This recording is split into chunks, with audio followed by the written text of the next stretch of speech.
उपोषणकर्ते लक्ष्मण हाके आणि नवनाथ वाघमारे यांच्यावर जालन्याच्या वीरा हॉस्पिटलमध्ये उपचार सुरू आहे। काल साधारणतः 4 वाजता त्यांच्यावरती या रुग्णालयात उपचार सुरू झालेले आहेत। लक्ष्मण हाके यांच्या किडनीवर सूज आहे, तर नवनाथ वाघमारे यांचा BP आणि शुगर हाय झालेला आहे। सध्याची जर परिस्थिती जर पाहिली त्यांची प्रकृती स्थिर आहे, मात्र 4 ते 5 दिवस इथं उपचार घ्यावे लागतील।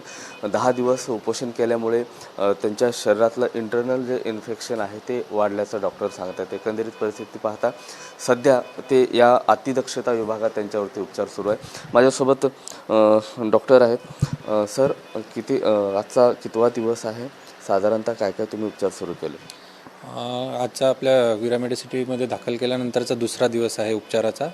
काल आपण आले तेव्हा दोघंही सिव्हिअरली डिहायड्रेटेड होते। काल आपण त्यांना IV फ्लुइड्स वगैरे दिले। आज आपण लिक्विड डाएट देण्याचा प्रयत्न केला सकाळी, पण दोघांनाही ते पचलेलं नाही आहे। ते सिव्हिअर गॅस्ट्रायटिस असल्यामुळे पुन्हा आपण ते लिक्विड डाएट होल्ड केले त्यांचं, आणि आता परत IV फ्लुइड्सवरती घेतलेलं आहे। कसे उपचाराला प्रतिसाद देत आहेत हे दोघं पण? आणखी तरी प्रतिसाद त्यांचा पूर्णपणे मिळालेला नाही आहे उपचाराला।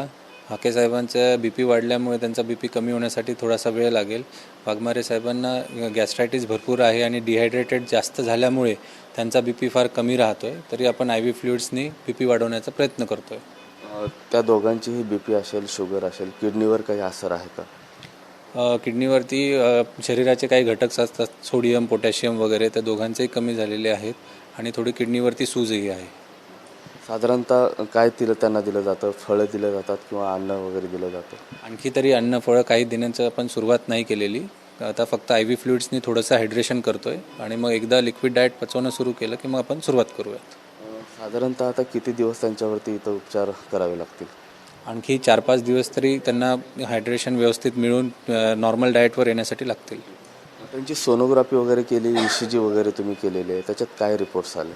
आपण आल्या दोघांचंही 2D इको स्क्रीनिंग ECG वगैरे केलेलं आहे। तर हाके साहेबांच्या ECGमध्ये RBBचे बदल आहेत ऑलरेडी, आणि हृदयावरती जोर आहे, आणि वाघमारे साहेबांच्याही ECGमध्ये थोडेसे बदल आहेत। त्यावरती आपली ट्रीटमेंट सुरू झालेली आहे ऑलरेडी। ज्यावेळेस उपोषण सुरू होतं त्यावेळेस वैद्यकीय अधिकाऱ्यांना सांगितलं होतं की हार्ट अटॅकचाही धोका होऊ शकतो। आता तशी परिस्थिती आहे का, किंवा धोक्याबाहेर आहे? हो, BPचा जोर हृदयावरती आल्यामुळे हार्ट अटॅक हा केव्हाही येऊ शकतो। तर त्यामुळे दोघांची परिस्थिती गंभीर असल्यामुळे दोघांनी ICUमध्ये ठेवलेलं आहे सध्या तरी। नक्कीच दोघांची प्रकृती सध्या स्थिर आहे, मात्र 4 ते 5 दिवस पुढील त्यांच्यावरती याच वीरा रुग्णालयात उपचार करावा लागणार आहे। कॅमेरा पर्सन आप्पासाहेब मोहरकरसह मी महेंद्रकुमार मुधोळकर, TV9 मराठी, जालना।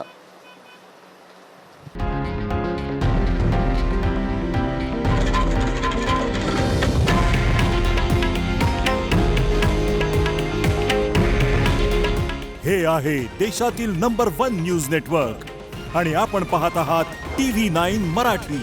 काळजी तुमची, हित महाराष्ट्राचं।